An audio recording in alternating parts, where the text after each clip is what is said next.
Been almost half a year now. Oh well, might as well talk about Metal Gear Acid 2. Good evening, this is Chrissy Bill of Chrissy Bill Productions, and today I will do my review of Metal Gear Acid 2 because, well, I previously did a review of Metal Gear Acid. Cat, fuck off! Sorry about that. Cat! Get out of here! Cat! No! Are we going to delete this part? Anyway. And hopefully this time it won't take less than half a year for the video to get uploaded. Seriously, I made that video in the summer and it took to about New Year's for it to be actually uploaded. I'm looking at you, Mum. So yeah, Metal Gear Acid 2.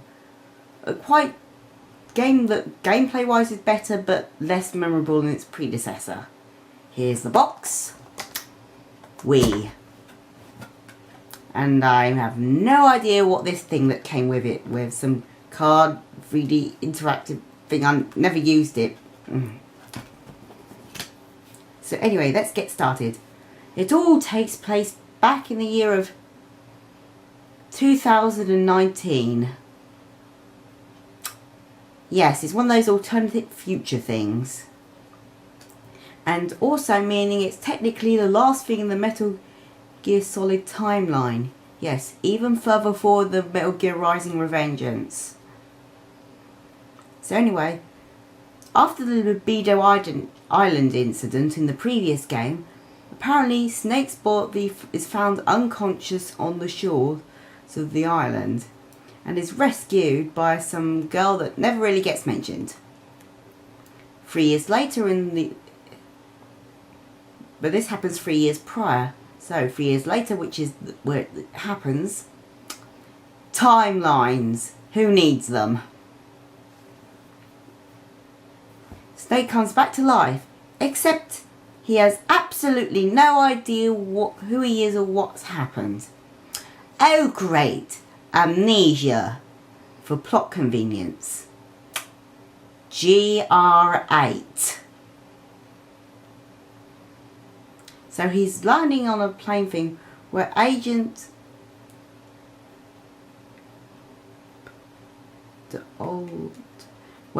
Dalton, sorry, I've got cliff notes here, arrests him because while he was unconscious on the island, some drug lord stole his identity. Don't worry, the plot gets better.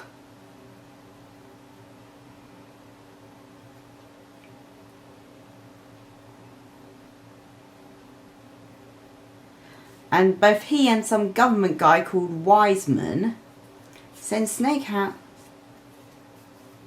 to find a scientist called Dr. Copplethorne, who is threatening to unleash a nuclear attack unless his men are released or something. Who is on an abandoned military station called St. Logic. I am not... Also, Dr. Copplethorne...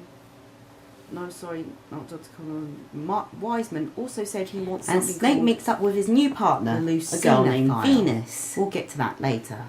Because maybe they seen us and welcomed us all. No, wait. But they bump into some weird looking creatures called test subjects. The first one being some giant hairy Hulk-like thing that shoots its arms at you. Yes, the first boss of the game shoots its arms at you.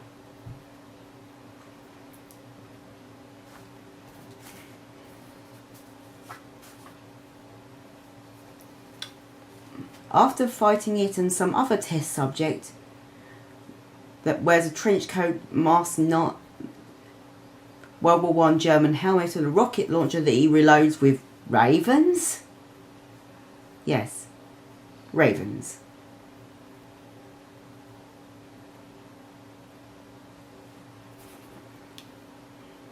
Anyway, you end up running down a train track for some reason when you suddenly bump into the new Metal Gear. Metal Gear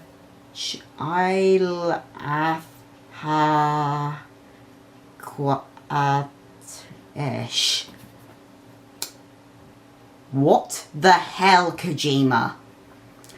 Okay, Metal Gear Rex. Okay, Metal Gear Ray. Okay, Excelsius. Okay, Peace Walker. Okay,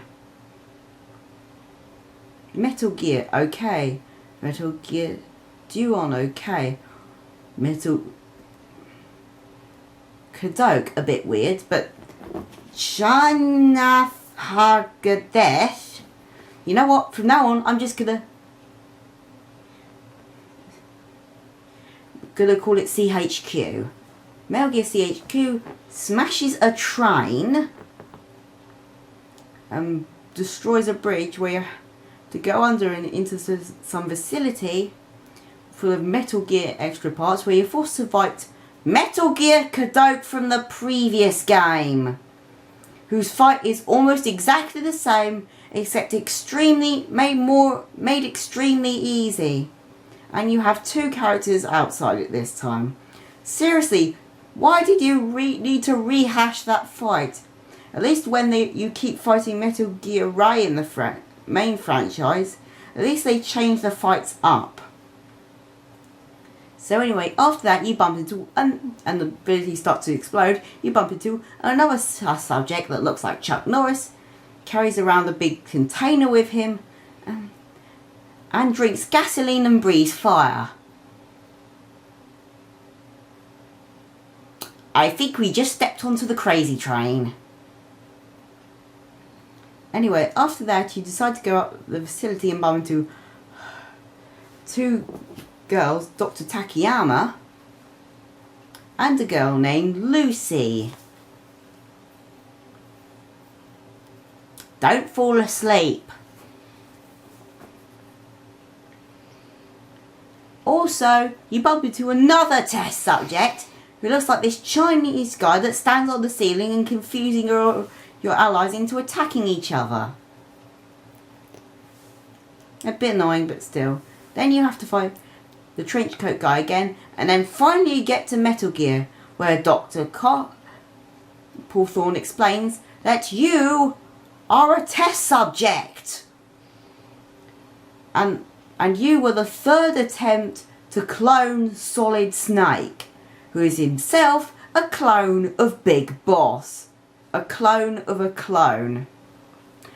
You are not the Snake from Metal Gear Acid 1, because that Metal Gear Acid 1 was a second attempt who died for unexplained reasons. And the Snake before that was the Snake Mark 1, who died in the Libido Island incident, along with Dr. Copplethorne's wife, Lucina, whose brain he copied into the girl named Lucy. Except Lucy is not completely 100% Lucina, and it turns out Lucina committed suicide for creating the test subjects. So then you have to fight Metal Gear CHQ. And my god, is that fight frustrating. Seriously, what with all the instant kill attacks and hard to dodge attacks and much damage at those footstops that can KO both your teammates, causing a game over, and the fact that there are two fucking phases. Sorry about the swearing. Just, it's so annoying. So after the first phase of the fight, Lucina decides to kill Dr. Paul Thorne with the telekinesis that she apparently has. Seriously, what's with all these characters gaining spontaneous telekinesis?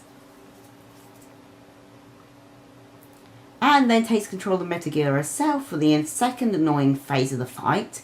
Then she dies. So you head out with the Dr. Takayama and the information, only for Venus to hold you at gunpoint, because it turns out that she was employed by Wiseman, and that Wiseman was behind the Libido Island incident.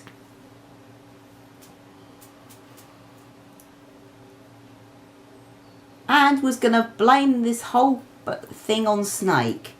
So after a fight against your ally partner for most of the game, which you can make easier by making her deck crap, except it's not a good idea because then you have to play as her for a level afterwards.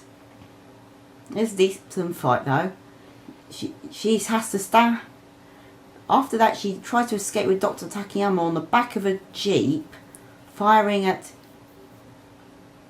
4 tank treaded things going at God knows how many miles an hour.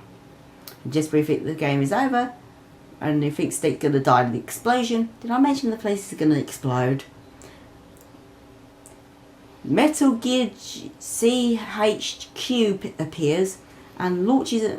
Gets shot down just before after it launches a missile into the air. That turns out Snake was inside, who breaks every bone in his body and receives money and his life back from the doctor. Also, there's some kid character that apparently calls and gives you information, but we don't really care about him because he never really gives anything to the plot. Meanwhile, Detective Not Coulson,